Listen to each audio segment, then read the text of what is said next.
Hello students, video शुरू करने से पहले प्लीज चैनल को लाइक, शेयर और सब्सक्राइब जरूर करें। एक इम्पॉर्टेंट इन्फॉर्मेशन, अगर आपको इस वीडियो के नोट्स चाहिए तो डिस्क्रिप्शन बॉक्स में दिया गया डाउनलोड लिंक चेक करें। Thank you. चलिए शुरू करते हैं। इस वीडियो में हम पढ़ेंगे MEG 15 comparative literature theory and practice के प्रीवियस ईयर क्वेश्चन और most important questions with answers. ये क्वेश्चंस आपके एग्जाम के लिए बहुत इंपॉर्टेंट है। अगर आपने ये अच्छे से कर लिए तो एग्जाम निकलना पक्का है। Let's begin. Question 1. Explain with reference to the context any four of the following. A. As long as woman is woman, then a man defiles her. As long as man is man, a woman defiles him. When the mind's taint is gone, is there room for the body's taint? B. Falling in love with you was like taking a sip of poison. Come my healer, forsaken, I am sad. C. God is like a father with his child, who both feels and gives pleasure at the same time. D. Not a believer inside the mosque, am I nor a pagan disciple of false rites. Not the pure amongst the impure. Neither Moses, nor the Pharaoh. Question explanation. इस question में हमें दिए गए lines का meaning, context और importance बतानी होती है। हमें ये लिखना है कि ये लाइन्स किस राइटर या टेक्स्ट से ली गई है, उनका थीम क्या है, और कैसे ये यूनिवर्सल आइडियाज जैसे स्पिरिचुअलिटी, लव, आइडेंटिटी या ह्यूमन इमोशन को दिखाती है। आंसर। इंट्रोडक्शन। कंपैरेटिव लिटरेचर में रेफरेंस टू कॉन्टेक्स्ट क्वेश्चन का मेन पर्पस होता है ये समझना कि अलग अलग कल्चर्स के राइटर्स किस तरह एक जैसे ह्यूमन इमोशंस और आइडियाज को एक्सप्रेस करते हैं। यह लाइन्स डीप फिलोसॉफिकल और इमोशनल मीनिंग्स रखती है। इनमें कुछ पोएट्री से और कुछ फिक्शन से ली गई है। सबका फोकस ह्यूमन एक्सपीरियंस और स्पिरिचुअल अंडरस्टैंडिंग पर है। Main body. A. As long as woman is woman. यह लाइन्स मन और वुमन के बीच के ड्युअलिटी को दिखाती है। जब तक इंसान का मन डिजायर से भरा है, तब तक उसकी बॉडी और रिलेशंस भी इम्प्योरिटी से भरे रहते हैं। पर जब माइंड पूरे हो जाता है तो बॉडी भी सैक्रेड बन जाती है। यह कॉन्सेप्ट भक्ति और बुद्धिस्ट फिलॉसफी के आइडिया से मिलता जुलता है, जहां एनलाइटनमेंट सबसे बड़ी शुद्धि मानी जाती है। B. Falling in love with you was like taking a sip of poison. यहां पोएट ने लव को पॉइजन से कंपेयर किया है, मतलब प्यार एक तरफ सुकून देता है और दूसरी तरफ दुख भी। हीलर वर्ड से पोएट एक डिवाइन या इमोशनल हीलिंग की बात करता है। यह थीम सूफी पोएट्री और रोमांटिक पोएट्स दोनों में मिलती है, जहां लव एक स्पिरिचुअल पेन बन जाता है जो इंसान को बदल देता है। C. God is like a father with his child. यह लाइन्स गोद और डेवोटी के बीच एक प्यार भरा रिश्ता दिखाती है। यहां भक्ति फियर के ऊपर नहीं, प्रेम और दया पर बेस्ड है। God feels and gives pleasure का मतलब है डिवाइन और ह्यूमन इमोशंस एक हो जाते हैं। यह इमेजरी भक्ति पोएट्स जैसे मीराबाई और क्रिश्चियन मिस्टिक्स जैसे सेंट टेरेसा के लिखों में भी मिलती है, जहां गोद को पेरेंट या लवर के रूप में देखा जाता है। D. Not a believer inside the mosque, am I. यह लाइन्स कबीर के हैं, जिन्होंने रिलीजन के बाउंड्रीज को रिजेक्ट किया। उनके लिए सच्चा भक्ति टेम्पल या मॉस्क के रिचुअल्स में नहीं, बल्कि इन ट्रूथ में है। नाइदर मोसेस नॉर द फेरो कहकर कबीर बताते हैं कि वो किसी एक ट्रेडिशन से बंधे नहीं है। ये सोच यूनिवर्सल स्पिरिचुअलिटी को रिप्रेजेंट करती है, जहां गोद और ट्रूथ सबके लिए एक है। कंक्लूजन। इन सब एक्सट्रैक्ट्स में एक ही कॉमन मैसेज है, इंसानी इमोशंस और स्पिरिचुअल ट्रूथ यूनिवर्सल है। लव, डिवोशन, पेन और प्योरिटी हर कल्चर और लैंग्वेज में सेम रहते हैं। कंपैरेटिव लिटरेचर का एसेंस भी यही है, अलग अलग टेक्स्ट के जरिए एक हाई यूनिवर्सल ह्यूमन एक्सपीरियंस को समझना। If you need the notes of this video, there's a download link in the description box. Be sure to check it out. Thank you. Let's see the next question. Question 2. What do you understand by the term collective consciousness? Elaborate. Question explanation. इस question में हमें collective consciousness का मतलब समझाना है। साथ ही ये बताना है कि ये कॉन्सेप्ट कैसे समाज और कल्चर को एक साथ बांधता है। आपको इसके थियोरेटिकल बैकग्राउंड, इंपॉर्टेंस और लिटरेचर में इसका उस भी एक्सप्लेन करना है। आंसर। इंट्रोडक्शन। कलेक्टिव कॉन्शियसनेस का मतलब होता है एक समाज या कम्युनिटी के लोगों के बीच शेयर्ड बिलीफ्स, वैल्यूज और सोच जो उन्हें एक साथ जोड़ती है। ये एक तरह का कलेक्टिव माइंड है जो सबको एक मोरल और कल्चरल आइडेंटिटी देता है। इस कॉन्सेप्ट को सबसे पहले एमील डर्कहाइम ने अपनी किताब the division of labour in society 1893 में समझाया था। उनके हिसाब से कलेक्टिव कॉन्शियसनेस ही सोसाइटी की यूनिटी और मोरल ऑर्डर की बुनियाद है। लिटरेचर के फील्ड में भी ये कॉन्सेप्ट बहुत यूजफुल है, क्योंकि इससे समझ आता है कि एक समूह के कलेक्टिव इमोशंस और ट्रेडिशंस का क्रिएटिव एक्सप्रेशन पर क्या असर पड़ता है। Main body. 1. मीनिंग और origin of collective consciousness. Durkheim के मुताबिक सोसाइटी सिर्फ इंडिविजुअल्स का ग्रुप नहीं होता, बल्कि एक मोरल बॉडी होती है जो शेयर्ड बिलीफ्स और वैल्यूज से बनी होती है। कलेक्टिव कॉन्शियसनेस में लोगों के कॉमन फेथ, ट्रेडिशंस और कस्टम्स शामिल होते हैं जो उनके बिहेवियर को गाइड करते हैं। जैसे कि किसी देश के फेस्टिवल्स, रिचुअल्स और नेशनल सिंबल्स उस देश के कलेक्टिव कॉन्शियसनेस को दिखाते हैं, वो सबको इमोशनल और कल्चरल लेवल पर जोड़ते हैं। 2. रोल इन सोशल इंटीग्रेशन और ऑर्डर। डर्कहाइम ने बताया कि मैकेनिकल सोसाइटीज, ट्रेडिशनल सोसाइटीज में कलेक्टिव कॉन्शियसनेस स्ट्रॉन्ग होती है क्योंकि सब लोग एक जैसे वैल्यूज शेयर करते हैं। लेकिन ऑर्गेनिक सोसाइटीज, मॉडर्न सोसाइटीज में ये थोड़ी कम होती है क्योंकि लोग अलग अलग काम और सोच रखते हैं।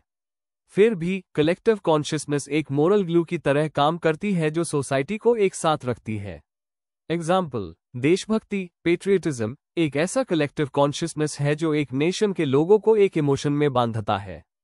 3. कलेक्टिव कॉन्शियसनेस इन लिटरेचर और कल्चर। लिटरेचर एक मिरर होता है जिसमें समाज के बिलीफ्स और वैल्यूज दिखते हैं। राइटर्स अपने समय के कलेक्टिव इमोशंस और सोच को लिखते हैं। जैसे भारत के फ्रीडम स्ट्रगल के दौरान टैगोर, प्रेमचंद और बंकिम चंद्र ने अपनी रचनाओं में नेशनल कॉन्शियसनेस दिखाए। इसी तरह अफ्रीकन पोस्ट कॉलोनियल लिटरेचर में आइडेंटिटी और फ्रीडम का कलेक्टिव स्ट्रगल दिखाई देता है। कंपैरेटिव लिटरेचर में ये कॉन्सेप्ट हेल्प करता है समझने में कि अलग अलग कल्चर्स कैसे एक जैसे ह्यूमन इमोशंस जैसे लव, जस्टिस और रिबेलियन को एक्सप्रेस करते हैं। मिथ्स और एपिक्स भी एक समाज के कलेक्टिव कॉन्शियसनेस को रिफ्लेक्ट करते हैं, जैसे रामायण या महाभारत ने इंडियन वैल्यूज और मोरालिटी को शेप किया। 4. थियोरेटिकल रेलेवेंस और मॉडर्न एप्लीकेशन। कलेक्टिव कॉन्शियसनेस से इंस्पायर्ड होकर कार्ल यूंग ने कलेक्टिव अनकॉन्शियस का आइडिया दिया, जिसमें यूनिवर्सल आर्केटाइप्स की बात होती है। आज के डिजिटल युग में भी कलेक्टिव कॉन्शियसनेस नजर आती है, जैसे #MeToo और ब्लैक लाइव्स मैटर जैसे मूवमेंट्स ने ग्लोबल अवेयरनेस क्रिएट की। कल्चरल स्टडीज में ये कॉन्सेप्ट एक्सप्लेन करता है कि कैसे कुछ नैरेटिव्स, जैसे नेशनलिज्म या जेंडर रोल्स, सोसाइटी में डोमिनेंट बन जाते हैं। इससे हम समझ सकते हैं कि लिटरेचर और आर्ट सिर्फ इंडिविजुअल एक्सप्रेशन नहीं, बल्कि पूरे समाज की शेयर्ड सोच का रिफ्लेक्शन है। कंक्लूजन। अंत में, कलेक्टिव कॉन्शियसनेस वो शेयर्ड बिलीफ सिस्टम है जो एक समाज को एक साथ रखता है। डर्कहाइम ने इस कॉन्सेप्ट के जरिए दिखाया कि सोशल और मोरल यूनिटी इसी पर टिकी होती है। लिटरेचर और कल्चर में ये कॉन्सेप्ट बताता है कि क्रिएटिव वर्क्स सामूहिक सोच और इमोशंस का प्रतिनिधित्व करते हैं। जब हम लिटरेचर को इस नजरिए से देखते हैं, तो वो हमें पूरी सोसाइटी के कलेक्टिव सोल को समझने का मौका देता है। If you need the notes of this video, there's a download link in the description box. Be sure to check it out. Thank you. Question 3. Comment on the finale of the novel Choma's Drum. How does it bring together a number of opposite elements? Question explanation. इस question में हमें चोमस drum के ending, finale का analysis करना है।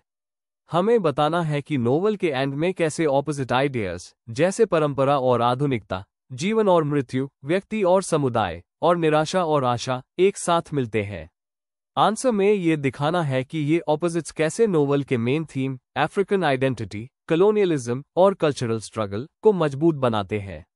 Answer. Introduction. चोमस drum एक प्रमुख Swahili play है जिसे इब्राहिम हुसैन ने लिखा था। यह प्ले अफ्रीका के लोगों के बीच के यूएस संघर्ष को दिखाता है जो परंपरा और मॉडर्निटी के बीच चल रहा है। इस प्ले में ड्रम एक बहुत गहरा सिंबल है, ये विरासत, एकता और स्पिरिचुअल कनेक्शन को रिप्रेजेंट करता है। प्ले के एंड में चोमा की मौत ट्रैजिक लगती है, लेकिन असल में ये एक सिंबॉलिक रीबर्थ है। फिनाले में हुसैन दिखाता है कि विनाश से नई पहचान और जागरूकता जन्म लेती है। Main body. 1. फिनाले में ड्रम का सिंबलिज्म। ड्रम पूरे प्ले का दिल है और एंड में इसका अर्थ और गहरा हो जाता है। यह अफ्रीकन आइडेंटिटी और रेजिस्टेंस का प्रतीक है। जब चोमा मौत के सामने भी ड्रम बजाता है, तो वो स्पिरिचुअल करेज और इमोर्टल लेगेसी का सिंबल बन जाता है। उसके मरने के बाद भी ड्रम की आवाज सुनाई देती है, ये बताता है कि परंपरा कभी खत्म नहीं होती। एग्जाम्पल, ड्रम की आखिरी बीट्स यह मैसेज देती हैं कि इंसान चला जाता है पर उसका सांस्कृतिक स्पिरिट जिंदा रहता है। 2. जीवन और मृत्यु का संगम। फिनाले में हुसैन ने जीवन और मृत्यु के कॉन्ट्रास्ट को एक साथ जोड़ दिया है। चोमा का शरीर मर जाता है लेकिन उसकी आत्मा और विरासत ड्रम की आवाज के जरिए जीती रहती है। इससे प्लेराइट ये कहना चाहता है कि डेथ एक अंत नहीं बल्कि एक नई शुरुआत है। एनालिसिस। चोमा का अंत ट्रैजिक लगता है लेकिन वो एक्चुअली एक स्पिरिचुअल विक्ट्री है जो पूरे समुदाय को एक करता है। 3. परंपरा और आधुनिकता का टकराव। प्ले का को थीम है परंपरा और आधुनिकता का क्लैश। चोमा परंपरा, धार्मिकता और सामुदायिक जीवन का प्रतिनिधित्व करता है जबकि दूसरी तरफ कॉलोनियल और मॉडर्न फोर्सेस मटेरियलिज्म और एलियनेशन दिखाती है। एंड में चोमा का सिंबॉलिक विक्ट्री ये बताता है कि प्रोग्रेस तभी पॉसिबल है जब हम अपनी संस्कृति के साथ मॉडर्निटी को बैलेंस करें। एग्जाम्पल, गांव वालों का इमोशनल रिएक्शन ड्रम की धुन पर यह दिखाता है कि उनका कल्चरल कनेक्शन अब भी जिंदा है। 4. व्यक्ति और समुदाय का रिश्ता। फिनाले में हुसैन इंडिविजुअल और कलेक्टिव एक्सपीरियंस को एक करता है। चोमा का संघर्ष उसका पर्सनल नहीं है, ये पूरे समुदाय का संघर्ष है। जब चोमा के बलिदान से लोग जागरूक होते हैं तो वो एक कलेक्टिव यूनिटी और सेल्फ रियलाइजेशन का मोमेंट बन जाता है। इंटरप्रिटेशन। यह सीन अफ्रीकन फिलॉसफी उबंटू का एग्जाम्पल है, मैं हूं क्योंकि हम हैं। कंक्लूजन। चोमा's ड्रम का फिनाले एक डीप सिंबॉलिक यूनिटी क्रिएट करता है जहां लाइफ और डेथ, निराशा और आशा, और परंपरा और मॉडर्निटी एक साथ मिल जाते हैं। हुसैन दिखाता है कि एक इंसान तो मर सकता है पर उसका कल्चरल रिदम कभी नहीं रुकता। चोमा की ड्रम की धुन अफ्रीका के स्पिरिचुअल और कल्चरल स्ट्रेंथ का प्रतीक बन जाती है। If you need the notes of this video, there's a download link in the description box. Be sure to check it out. Thank you. Let's see the next question. Question 4. Illustrate the features that make the palm wine drink card a unique piece of writing. Question explanation. इस question में हमें ये बताना है कि Amos तुतुला का novel the palm wine drink card इतना अलग और यूनिक क्यों है। हमें उसके लैंग्वेज, थीम्स, ओरल ट्रेडिशन और स्टोरी टेलिंग स्टाइल के फीचर्स एक्सप्लेन करने हैं और ये भी दिखाना है कि ये वेस्टर्न नॉवल से कैसे डिफरेंट है। आंसर। इंट्रोडक्शन। अमोस तुतुला का the palm wine drink card 1952 African literature का एक बहुत ही फेमस और पथ ब्रेकिंग नॉवल है। इसकी सबसे बड़ी खासियत है इसका अफ्रीकन फोकलोर और ओरल स्टोरी टेलिंग से डीप कनेक्शन। तुतुला ने अपनी इमेजिनेशन और योरुबा कल्चर के मिथ्स को मिलाकर एक ऐसी कहानी लिखी जो एकदम यूनिक लगती है। इस नॉवल में रियल और सुपरनैचुरल दुनिया एक साथ एग्जिस्ट करती है। Main body. 1. ओरल ट्रेडिशन और फोकलोर का उस। तुतुला ने अपने नॉवल में योरुबा ओरल ट्रेडिशन का पूरा उस किया है। कहानी में सोंगस, रेपिटेशन और एग्जैजरेशन जैसे एलिमेंट्स मिलते हैं जो ओरल स्टोरी टेलिंग की पहचान है। हीरो का जर्नी एक टिपिकल फोक हीरो जैसा है जिसमें उस बहुत सारे मैजिकल टेस्ट्स और स्पिरिट्स का सामना करना पड़ता है। इससे अफ्रीकन कल्चर की स्पिरिचुअलिटी और मोरल लेसन्स को दिखाया गया है। एग्जाम्पल, डेथ टाउन और स्पिरिट्स के साथ एनकाउंटर्स योरुबा मिथ्स के डीप मीनिंग्स और लाइफ आफ्टर डेथ के कॉन्सेप्ट्स को दिखाते हैं। 2. लैंग्वेज का यूनिक यूज, ब्रोकन इंग्लिश। तुतुला ने ब्रोकन इंग्लिश उस किया एक मिक्स है योरुबा और इंग्लिश ग्रामर का। यह लैंग्वेज सिंपल होने के बावजूद स्टोरी को नेचुरल बनाती है जैसे कोई कहानी सुनाई जा रही हो। इस लैंग्वेज स्टाइल ने अफ्रीकन आइडेंटिटी को एक्सप्रेस करने का एक नया तरीका दिया। यह इम्परफेक्ट इंग्लिश हाई इसकी ओरिजिनलिटी बन गई। Example, we started to go to our town जैसे लाइन्स ओरल स्पीच जैसे लगते हैं और रीडर को कल्चरल फील देते हैं। 3. मिथ और सुपरनैचुरल एलिमेंट्स। कहानी में हर जगह स्पिरिट्स, घोस्ट्स और मैजिकल क्रीचर्स मिलते हैं। लेकिन ये सिर्फ फैंटेसी नहीं बल्कि अफ्रीकन फिलॉसफी और बिलीफ सिस्टम को रिप्रेजेंट करते हैं। लिविंग और डेड वर्ल्ड के बीच कोई फिक्स्ड बाउंड्री नहीं है। ये दिखाता है कि अफ्रीकन सोसाइटी में फिजिकल और स्पिरिचुअल वर्ल्ड दोनों एक दूसरे से जुड़े हैं। एग्जाम्पल, ड्रिंकार्ड का डेथ टाउन जाना सिंबॉलिकली लाइफ और डेथ के बीच के रिलेशनशिप को समझाता है। 4. स्ट्रक्चर और narrative style. Novel western novels की तरह लीनियर नहीं है बल्कि एपिसोडिक फॉर्म में लिखा गया है। हर एपिसोड एक मोरल लेसन या कल्चरल मैसेज देता है। नरेटर की लैंग्वेज कैजुअल और फ्रेंडली है जैसे कोई कहानी बता रहा हो। जर्नी, मोटिव यहाँ फिजिकल और स्पिरिचुअल दोनों लेवल्स पर मीनिंग रखता है। एग्जाम्पल, द ओडिसी की तरह यहाँ भी जर्नी है, लेकिन ये जर्नी अफ्रीकन कल्चर के कॉन्टेक्स्ट में है। 5. थीम्स और कल्चरल इंपॉर्टेंस। मेन थीम्स है आइडेंटिटी की तलाश, लिविंग और डेट के बीच कनेक्शन, और ग्रीड के कॉन्सिक्वेंसेस। नॉवल कॉलोनियल और ट्रेडिशनल वैल्यूज के बीच के टेंशन को दिखाता है। इसमें अफ्रीकन स्पिरिचुअलिटी और कम्युनल वैल्यूज को सेलिब्रेट किया गया है। तुतुला ने एक नई लिटरेरी फॉर्म बनाई जिसमें लोकल और ग्लोबल दोनों वर्ल्ड्स जुड़ गए। Conclusion, the palm wine drink card एक मास्टरपीस है जिसमें अफ्रीकन ओरल ट्रेडिशन को लिखित रूप में रखा गया है बिना उसका एसेंस को। इसके लैंग्वेज, मिथ्स और कल्चरल डेप्थ ने इसे वर्ल्ड लिटरेचर में एक यूनिक पोजीशन दी है। तुतुला ने दिखाया कि अफ्रीकन कहानियां भी अपनी जमीन पर स्टैंडिंग रखती है। If you need the notes of this video, there's a download link in the description box. Be sure to check it out. Thank you. Question 5. What do you understand by the term romanticism? Discuss. Question explanation. इस question में हमें romanticism का meaning समझाना है और बताना है कि ये लिटरेरी मूवमेंट किस वजह से शुरू हुआ, इसके मेन फीचर्स क्या थे, और कौन से राइटर्स ने इसको पॉपुलर बनाया। आंसर। इंट्रोडक्शन। रोमांटिसिज्म एक लिटरेरी और आर्टिस्टिक मूवमेंट था जो 18th सेंचुरी के एंड में यूरोप में शुरू हुआ। ये एक रिएक्शन था एनलाइटनमेंट के रैशनल आइडियाज और इंडस्ट्रियल रेवोल्यूशन के अगेंस्ट। रोमांटिक राइटर्स ने इमोशन, इमेजिनेशन और नेचर को सबसे ऊपर रखा। विलियम वर्ड्सवर्थ, कोलरिज, कीट्स, शेली और बायरन जैसे पोएट्स इस मूवमेंट के मेन रिप्रेजेंटेटिव्स थे। Main body. 1. ओरिजिन और बैकग्राउंड ऑफ रोमांटिसिज्म। रोमांटिसिज्म एक कल्चरल रिवोल्ट था जो रीजन और लॉजिक के अगेंस्ट था। एनलाइटनमेंट के दौरान लोग सिर्फ साइंस और रैशनैलिटी पे भरोसा करते थे, पर रोमांटिक्स ने कहा कि इंसान के अंदर के फीलिंग्स और इमेजिनेशन ज्यादा इंपॉर्टेंट है। फ्रेंच रेवोल्यूशन ने भी रोमांटिसिज्म को इंस्पायर किया। लिबर्टी, इक्वालिटी और इंडिविजुअलिटी जैसे आइडियाज ने पोएट्स को डीपली अफेक्ट किया। इस मूवमेंट ने फ्रीडम ऑफ थॉट और आर्टिस्टिक एक्सप्रेशन को सेलिब्रेट किया। 2. की फीचर्स ऑफ रोमांटिसिज्म। इमोशन और इमेजिनेशन पर जोर। रोमांटिक पोएट्स मानते थे कि आर्ट दिल और इमेजिनेशन से निकलता है, ना कि रूल से। उन्होंने लव, ब्यूटी, सैडनेस और पैशन जैसे इमोशंस को सेलिब्रेट किया। एग्जाम्पल, वर्ड्सवर्थ की टिंटन एबी पोयम में नेचर और इमोशन का डीप कनेक्शन दिखाया गया है। Love for nature. रोमांटिक्स ने नेचर को एक लिविंग स्पिरिट के रूप में देखा। उनके लिए नेचर इंसान के दुख सुख का साथी थी। एग्जाम्पल, वर्ड्सवर्थ ने लिखा, nature never did betray the heart that loved her. Individualism और पर्सनल एक्सपीरियंस। रोमांटिक पोएट्स के लिए हर इंसान अपने एक्सपीरियंस के जरिए दुनिया को समझता है, इसलिए उन्होंने अपने इमोशंस और स्ट्रगल्स को पोएट्री में दिखाया। एग्जाम्पल, बायरन का बायरोनिक हीरो एक प्राउड और रिबेलियस कैरेक्टर होता है। सुपरनैचुरल और फैंटेसी। रोमांटिक्स ने सुपरनैचुरल एलिमेंट्स और इमेजिनेशन का उस करके लाइफ के मिस्ट्रीज एक्सप्लोर किए। एग्जाम्पल, कोलरिज की the rhyme of the ancient mariner में सुपरनैचुरल इवेंट्स पोएटिक इमेजिनेशन का सिंबल है। इंटरेस्ट इन पास्ट और फोक कल्चर। उन्होंने मेडिवल और फोक ट्रेडिशंस को दोबारा अप्रिशिएट किया। सिंपल रूरल लाइफ को उन्होंने प्योरिटी का सिंबल माना।